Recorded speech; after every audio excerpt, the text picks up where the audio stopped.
Welcome to another episode of Touring the AFC South. I am your host, Mike Patton, and on this episode, we will be talking about the running back rooms in the AFC South and kind of ranking them and where I think they stand.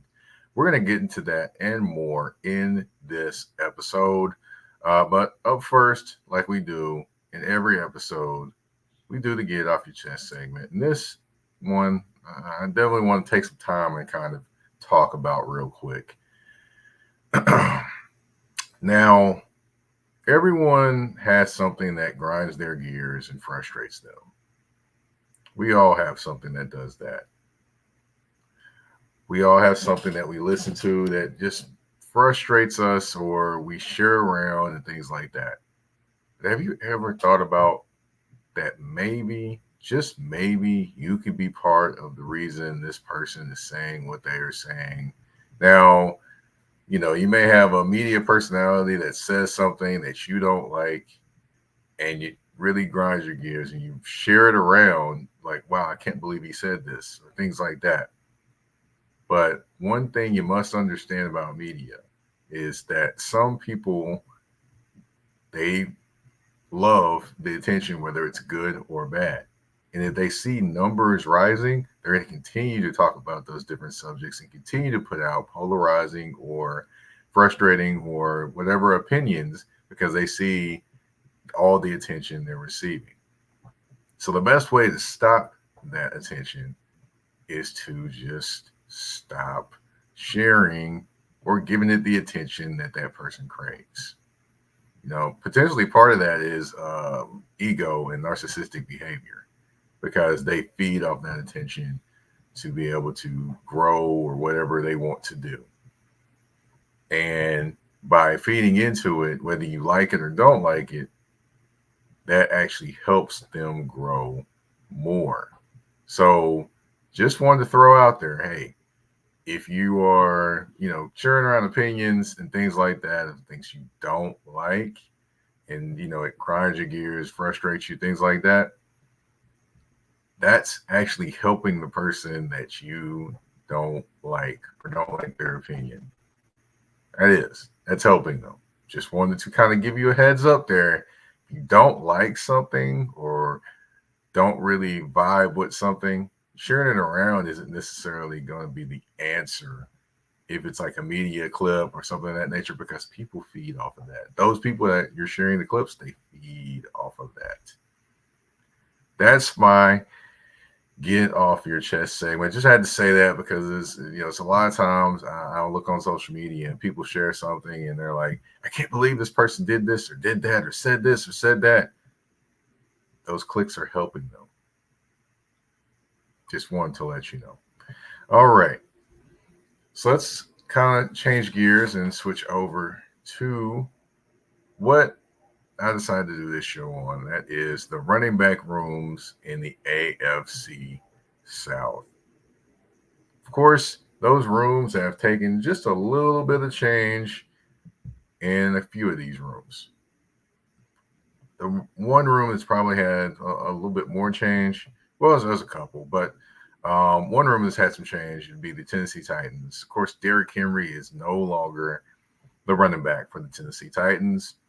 Tajay Spears steps up and he's probably going to get more chances. But there's another guy that is playing for the Tennessee Titans now. They brought in a running back. His name, Tony Pollard. He's 6 foot, 215 pounds. So he's not necessarily a small guy. He's just a smaller guy compared to Derrick Henry.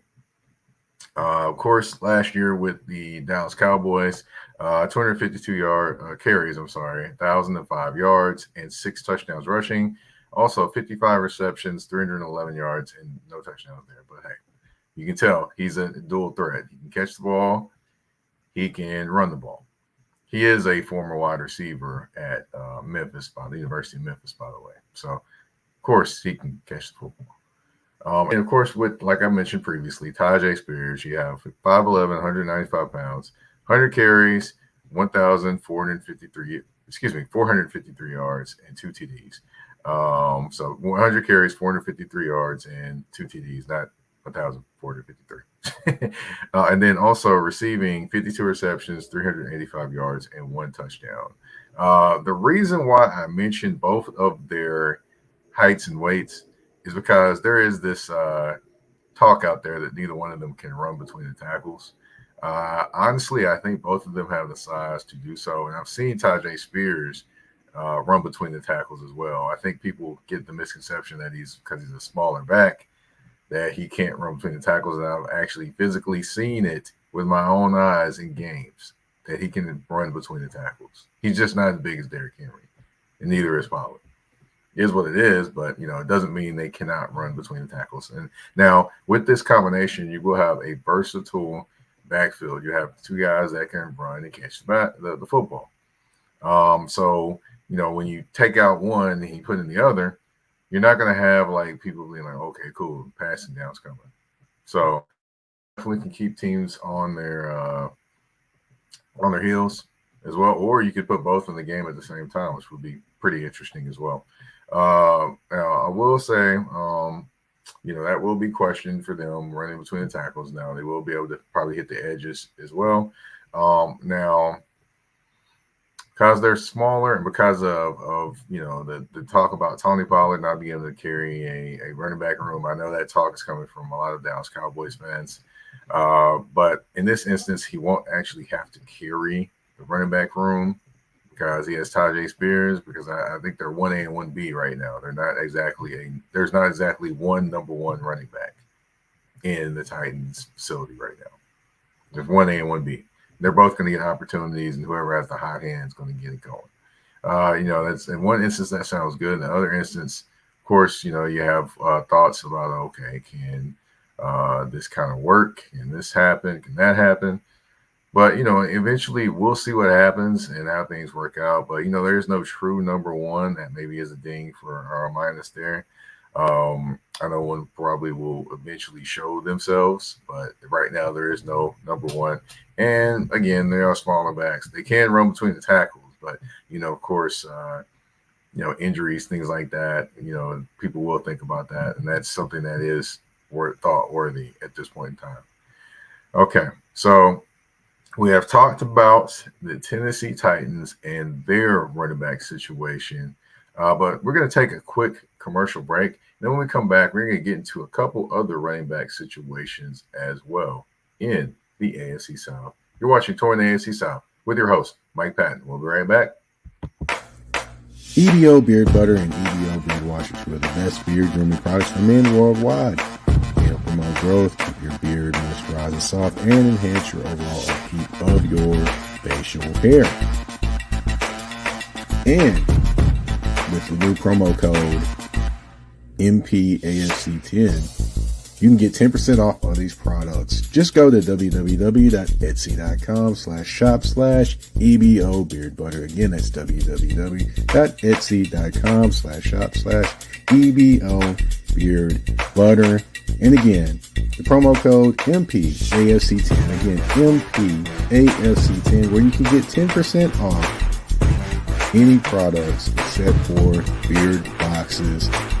So treat your beard better today by going to get this the EBO Beard Butter and EBO Beard Wash.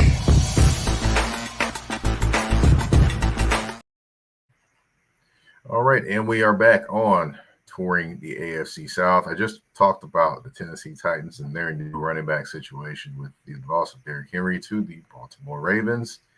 But up next, we've got the Indianapolis Colts. Now, of course, the best running back, I believe, in the AFC South resides with the Colts. That would be Jonathan Taylor. Of course, last year, a little bit more of the contract situation, and then, once he got on the field, towards the end of the season, had a few things go on with an injury. But, for 10 games last year, 169 carries, 741 yards, and 7 touchdowns.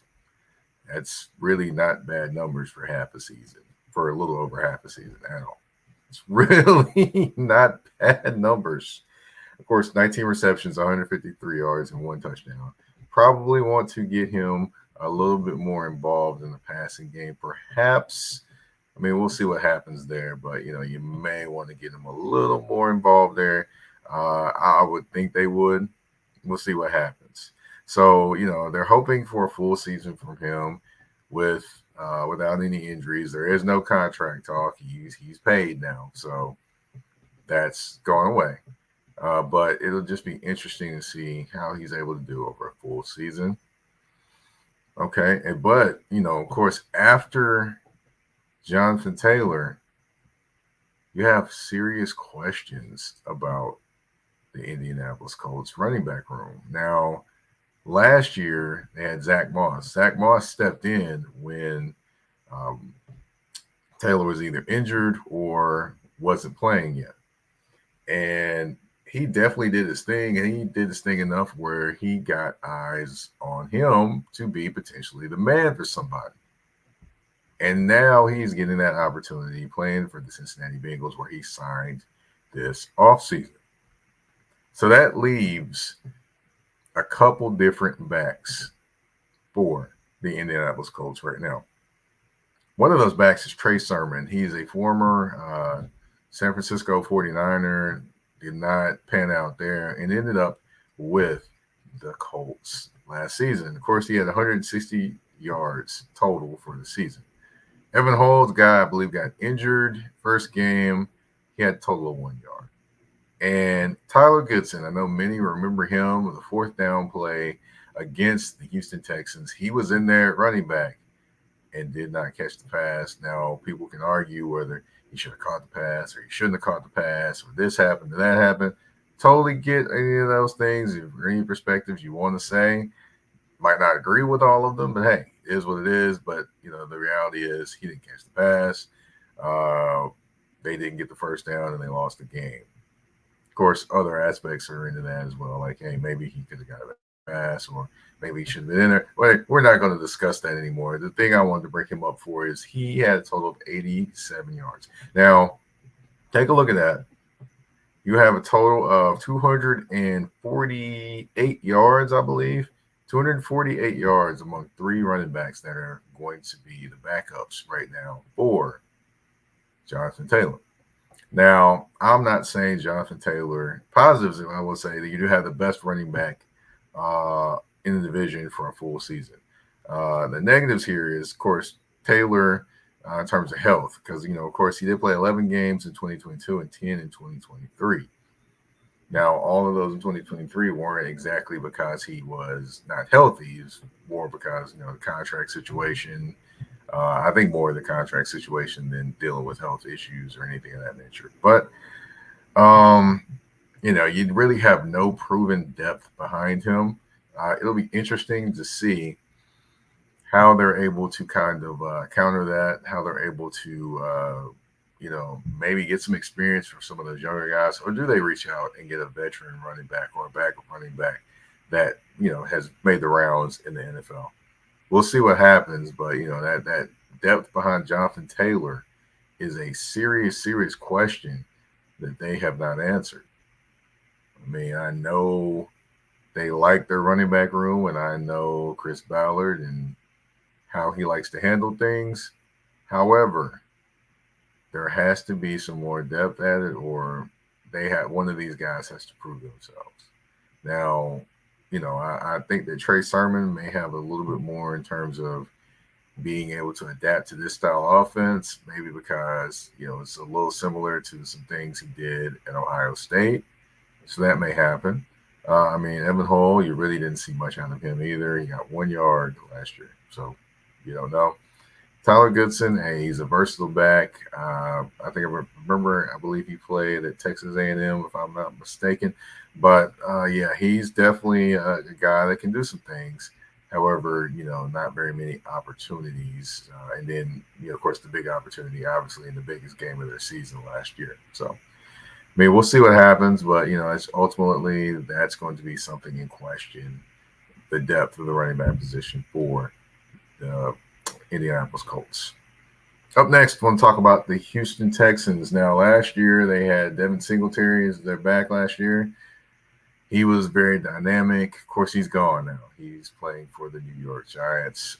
Now, they traded this offseason for Joe Mixon. The former Cincinnati running back gets an extension, a 3-year extension as well as getting traded to the Houston Texans. Of course, last year with the Cincinnati Bengals, he had 257 carries, 1,034 yards, and 9 touchdowns rushing.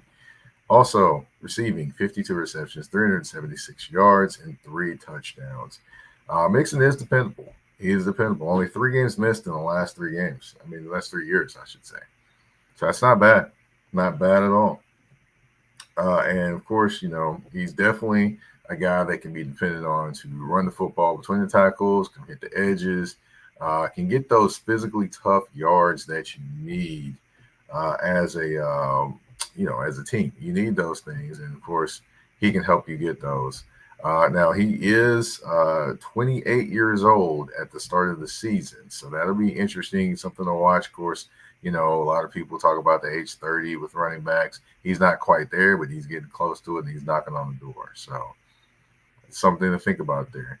And with that being in mind, of course, his backup is Dameon Pierce. Now, everyone remembers Dameon Pierce from, a couple years ago, his rookie season and how he ran the football. He was basically the focal point of that offense in some aspects.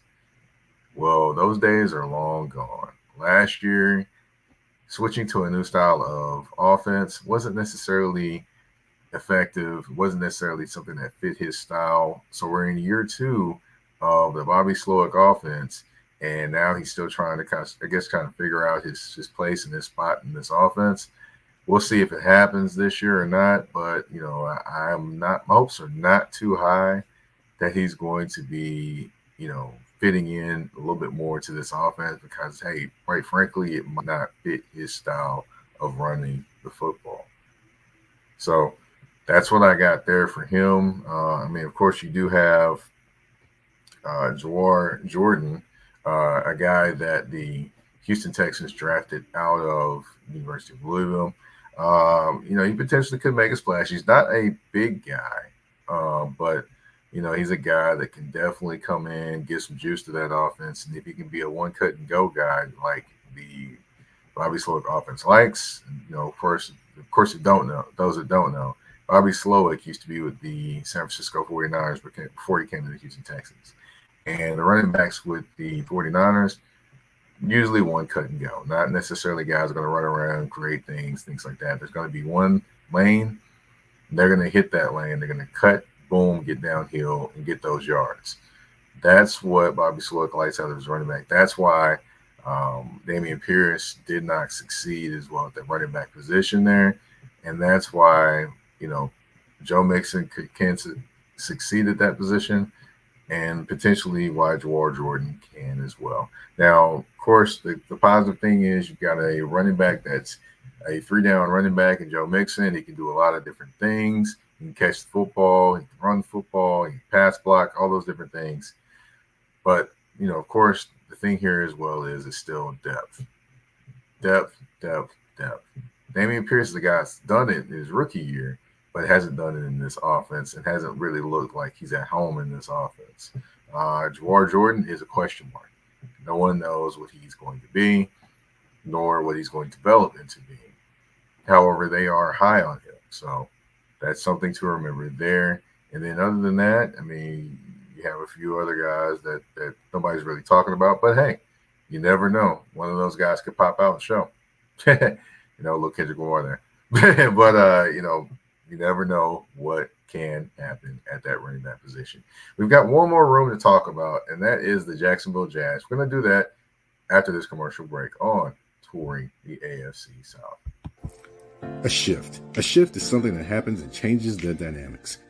And that's what happened when Garrett Logistics was born. After 10 years as a sales pro in the logistics world of sporting goods, John Garrett decided to pivot to the world of freight and start a brokerage. So you're saying to yourself, why trust Garrett Logistics? Well, Garrett Logistics helps shippers improve overall workflow, along with increased on-time pickup and delivery percentages. Last-minute loads, multi-drop pickups, and more are part of the services with Garrett Logistics. They're available Monday through Friday, 7 a.m. to 6 p.m., and Saturday, 8 a.m. to 12 p.m., all times Central Standard Time. So give them a ring at 615-400-8484. That's 844-800-8484, or you can email them at john@garrettlogistics.co or visit their website at garrettlogistics.co. Garrett Logistics, where the motto is, it's not just freight to us, it's your business.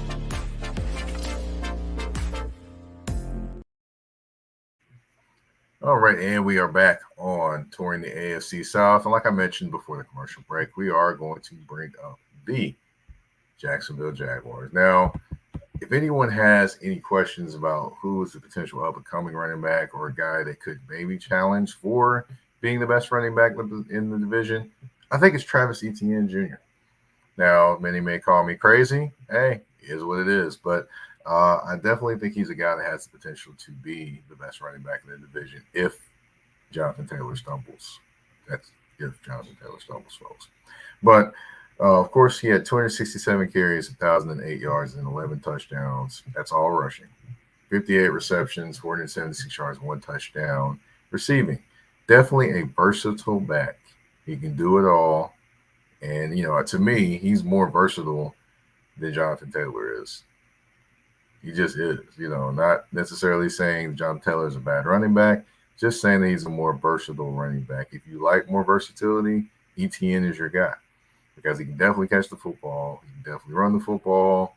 He can definitely do a few things out there with when he has the ball in his hands. So, it definitely I definitely look forward to seeing if he makes a little bit more of a jump this year in Jacksonville. I think a lot of their success depends upon him making a jump, not necessarily Trevor Lawrence being the man in the offense. Just, with Trevor Lawrence, you just need the consistency. With Travis Etienne, hey, just run the football, man, young man. Just run the football. So that's what I think about him. Now, behind him, you have Tank Bigsby. Of course, 50 carries, 132 yards, 2 touchdowns. The former Auburn running back was, when he got his chances, he did what he did. He just didn't get a ton of chances. Of course, guys, Travis Etienne Jr. stayed on the field. So that was why. And then behind him, you have Dearness Johnson. I know many remember him when he was playing for the Cleveland Browns, stepped in at running back and actually did some solid things there. Of course, didn't get a new contract there, ended up in Jacksonville, and then got rewarded with another deal to stay in Jacksonville this offseason. 41 carries, 108 yards, 10 receptions, 140 yards last year. Now, these are not numbers to write home about for either one of these backup running backs, Tank Bigsby and Dearness Johnson. However, these are both guys. Well, I would say Dearness Johnson's more the guy that's actually shown, if given a full load at the running back position, he can definitely, sustain himself and do what he needs to get done. So I definitely say that he's a solid backup. Tank Bigsby still, of course, trying to adjust and things like that. Now, he did have some moments where he got in the end zone. However, they weren't like long touchdowns. They were more battery ram style touchdowns. But definitely, you have two guys that can be, viable backups for Travis Etienne Jr. should he get hurt or have to miss a game or anything of that nature, which is big now because we have 17 games, folks. 17 games and 1 bye. And that's a lot of physical play going on in those 17 games. I mean, I know the rules have changed on the physicality in the NFL, but it is still the NFL, and it's still a physical football game. Now, the positive thing for the Jags in terms of the running back room, now I mentioned, the depth in terms of Dearness Johnson, the guy that's actually stepped in and been a good backup running back when he's given the opportunity. And Tank Bigsby, a guy that very, very talented, showed up at Auburn and was very, very talented. And now, has that potential to potentially be that in the NFL as well. Now, I will say that their running back room is it's really, really not bad. And that's why it's going to be hard for me to rank these running back rooms in the division. Now, I'm pretty sure I'll catch flack somewhere from somebody about this room, about these rankings. But hey, here is what we got. Now, I'm ranking these rooms off of depth, folks, not just a star running back. So let's keep this in mind when I go through these rooms. All of these rooms are not bad rooms. Let's just get that across real quick. But, you can't necessarily say that they are all great rooms either. So with that being said, you do have a running back room in Jacksonville, in my opinion, that has pretty solid depth. So I'll put that one probably as your top room. I'll go Jacksonville as your top room. The Colts, I mean, you can't deny. I would say this: if we put the Titans as your second best room, so that's number 2. So we got Jacksonville 1, we've got Titans 2, or they could switch that one. I don't know. I think on that one a little more. Okay, we got the Texans with their room. You got Joe Mixon, and you got questionable depth. You got a guy that's done it before, Damian Pierce, but he disappeared last year. Okay, let me go back and do this one again. It's a little tough room to kind of think on. And again, I'm going with rooms with depth and things like that. I'm having a little bit of a tough choice going between the Titans and the Jaguars there, because you do have two guys that have, in both cases, you have a guy that's reached 1,000 yards, and you have a backup that's shown that he can step in and do some things when given the opportunity. I'm going to go Jaguars, and I'm going to go Titans. I'm going to go Colts, and then I'm going to go Texans. So let's get it right. Jaguars, number 1. Titans, number 2. Colts, number 3. Texans, number 4. I know that's going to cause a little bit of controversy. Other rooms, I'm rating them on depth. I'm rating them on, I know that there's talented running backs in all these rooms, but I'm going on the depth as well, because, you can't necessarily just rate a room based on the top running back. Now, the top running back in the room does get you somewhere, but, for the Colts, there's just a lot of question marks behind Jonathan Taylor, and that kind of gives me pause to the cause to make them the number 1 running back room. Now, if this goes off of star power, by far, the Colts would be the number 1 rated room. The Jaguars would be right there. The Texans would be number 3, and the Titans would be number 4.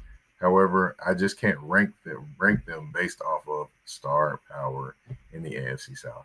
Okay, definitely would love to hear your thoughts on this show and the rankings of the running backs and the breakdowns of the room. So if you can, go ahead and check out the show, Touring the AFC South, on all listening platforms, whether it be Spotify, Apple Podcasts, Google Podcasts, iHeartRadio, Amazon Music, you name it, we are there. We are also on YouTube as well. And, of course, you can follow me on the artist formerly known as Twitter, Word to Prince, at Mike Patton 82. That's MikePatton 82. You can also follow me on Instagram and Threads at that's THA, not THE, _general_MP. Again, that's THA, not THE, _general_MP on Instagram and Threads.